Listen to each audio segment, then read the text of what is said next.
기존에 있는 그 우리 수능 체제랑 수학 뭐 많이 바꾼다고 바꿀 것 같지는 않은데 네. 어떻게 달라진지 한번 분석해 볼까요? 네. 1번부터 4번까지 한번 분석해 볼까요? 네. 일단 1번, 2번, 4번은 보통 기존 수원이죠. 시험의 첫 번째 시험지에 있던 수원 수투 문제, 개념 확인 문제, 뭐 극한, 지수, 그 다음에 뭐 수열 문제 그대로 거의 유사하게 출제가 됐고요. 특이한 점은 이번에 이제 이 범위 변경이 있었잖아요.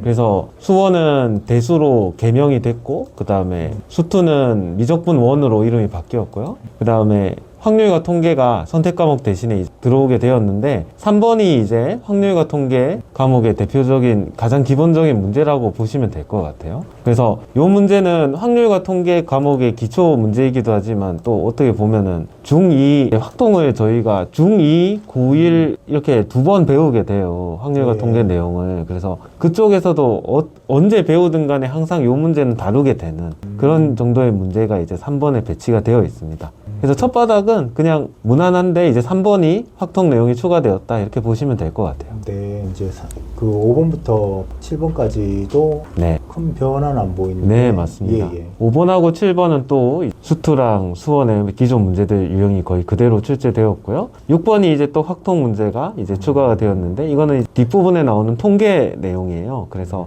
얘는 저희가 중2나 고1 때 배우지는 않고 확률과 통계 과목 자체에서 다루는 통계 내용이거든요. 하지만 이쪽 내용은 뭐 수학적인 직관이나 이런 게 막 필요하진 않고 통계적 내용이 숙지만 되어 있으면 누구나 풀 수 있는 그런 간단한 유형의 문제입니다. 1번부터 7번까지 뭐 타임 어택 걸릴 건 별로 없겠다. 그죠? 네. 그리고 8번부터 이제 10번 한번 보면 어때요? 네, 뭐 8번부터 살짝 어려워지긴 했는데요. 이제 여기는 단순히 개념만 쓰는 건 아니고 개념 플러스 약간의 적용 계산이 들어가는 문제들로 구성이 되어 있고 8번, 10번은 수투랑 수원에서 출제가 되었고 9번 또 확통 문제가 들어왔는데 이것도 확률을 물어보는 거지만 그냥 단순히 딱 나오는 확률이 아니라 경우를 분석을 해서 두 개 동시에 일어날 확률까지 고려를 해야 되는 그런 합의 법칙을 물어보는 문제입니다. 11번은 오히려 이제 가장 또 기초적인 수투 문제라고 볼 수 있고 많은 학생들이 이 유형은 연습을 해서 별 무리 없을 어려움 것 같아. 없이 풀 수 있을 것 같고요. 12번 같이 이렇게 어떤 상황에 맞는 어떤 분석을 하고 경우를 찾아서 이제 확률을 구하거나 해야 되는 게 이제 기본적으로 수학에서 좀 가장 추론을 필요로 하는 부분이에요. 13번이 이제 또 확률과 통계 뒤에 통계 문제고 통계 단어는 학습만 충분하면 조건이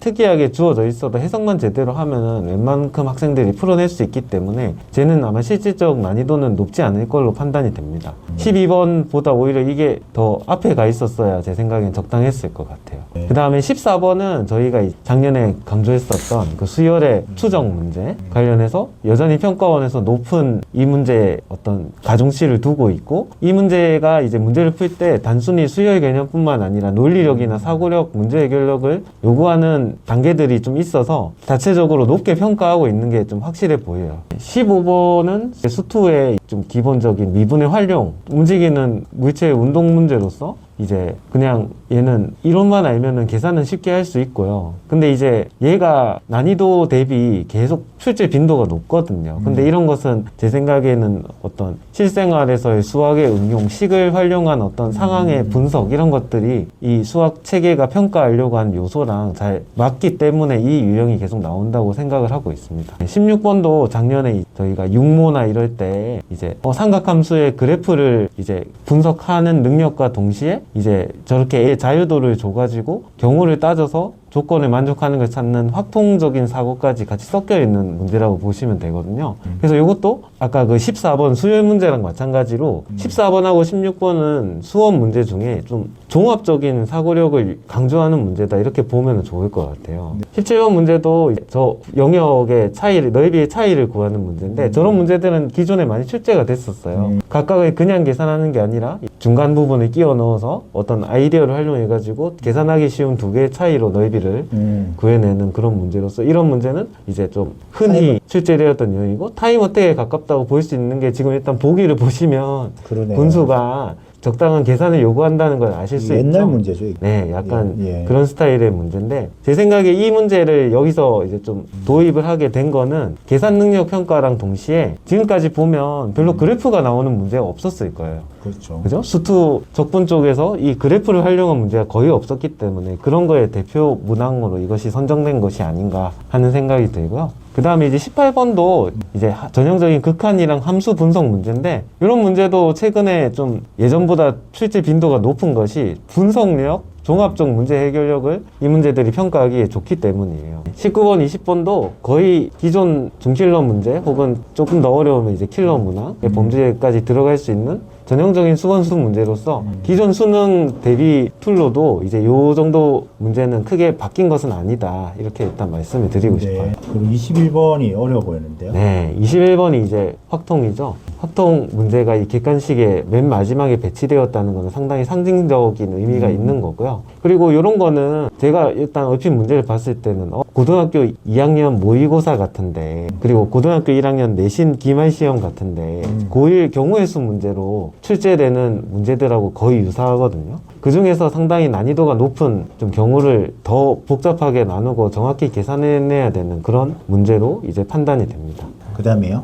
주관식이 돼 있잖아요. 네. 단답형이 이제 22번부터 이제 선택 문제 없어진 자리에 어떻게 배치됐냐 참 궁금했는데 어떤가요? 전체적인 밸런스가? 일단 저희가 주관식이 이제 22번부터 30번까지 9문제 30%의 비율을 가지고 나오는데 원래 이제 저희가 기존 수능에서 주관식이 두 군데로 나뉘어져 있었죠. 공통 과목의 주관식, 그 다음에 선택 과목의 주관식 이렇게 나뉘어져 있었는데 공통 과목의 주관식은 21, 22, 20, 21, 22를 빼놓고는 다 이렇게 좀 무난했었단 말이죠.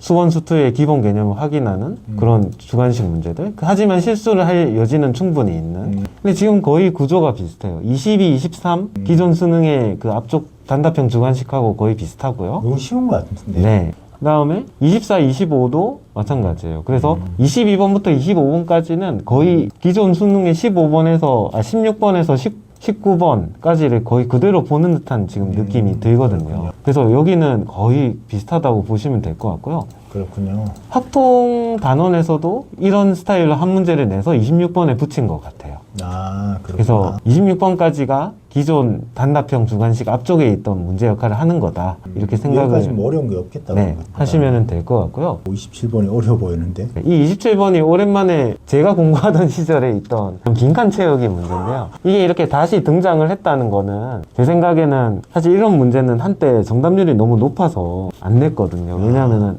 우리가 문제풀이를 하는 거를 이제 평가를 해야지 여기에 빈칸만 딱 알맞게 채워놓는 학생들이 있거든요. 근데 이제 그럼에도 불구하고 제가 봤을 때는 학생들의 일단 전반적인 독해력이 좀 지금 보면 문제를 이렇게 길게 읽는 문제는 사실 이 문제 말고는 잘 안 보이잖아요. 안 보이죠. 그래서 그런 것도 이제 수학의 역량으로서 좀 평가를 하면서 기존의 개념들도 잘 알고 있는지 지금 주로 빈칸이 뚫어져 있는 것을 보면은 나는 그냥 계산 과정에 나오는 거지만 가랑 다 같은 경우에는 수열의 합이랑 등차 수열에 대한 공식 이런 것들을 물어보는 그냥 빈칸이에요. 그래서 수학적인 이런 개념을 이렇게 텍스트 속에 녹여냈을 때 이거를 올바르게 찾아낼 수 있는가도 여기서 보려고 했던 게 아닌가. 네, 이제 28, 29, 30이 기존 수능 공통 과목의 21, 22번 그리고 이제 지금 28번이랑 30번은 각각 수투랑 수번이고 29번은 확통이죠. 그러니까 그렇죠. 29번은 기존 선택 과목의 30번 역할을 그 다음에 28번하고 30번은 기존 공통 과목의 21번, 22번 역할을 그대로 하는 거라고 생각을 하면 되겠습니다. 그래서 일단 지금 이제 이 수능을 보게 될 고1들은 확통을 지금 좀 중학교 때 등한시했다면은 이번 지금 당장은 좀 하기가 힘들어요. 왜냐면 기말고사가 있기 때문에 이제 여름 방학 기간이 있잖아요. 그리고 확통은 2학기 아까 제가 말씀드렸다시피 확통은 고등학교 1학년 2학기 기말고사 범위예요. 그렇기 때문에 이번 여름방학 때 확통을 요 수능 범위 정도까지 쫙 고등학교 내신과 함께 내신 범위 그 다음에 확통 이렇게 묶어서 진행을 하면 이 수능 문제 어느 정도 해결할 수 있는 킬러만 제외하고는 해결할 수 있는 수준까지 쫙 준비를 할 수가 있을 것 같아요. 이런 확통적 사고를 연습을 할 수 있는 저희 여름방학 프로그램 그리고 기말고사 이후에 이런 프로그램에 같이 참여를 하면 많은 것을 얻어가실 수 있을 겁니다. 그러니까 이제 수학에 좀 학생들이 많이 내신이 오히려 수능보다 더 어렵잖아요. 그러니까 이제 학생들이 내신을 하면서 많이 꺾이고 수학은 안 될 거야 하는 학생들이 많은데 이 예시 문항을 보면 충분히 희망을 가지고 수학을 꾸준히 했을 때 큰 성과를 이루어낼 수 있다. 충분히 가능하다. 이렇게 전달을 하고 싶습니다. 예, 그러면 오늘 여기까지 하도록 하겠습니다. 네, 감사합니다.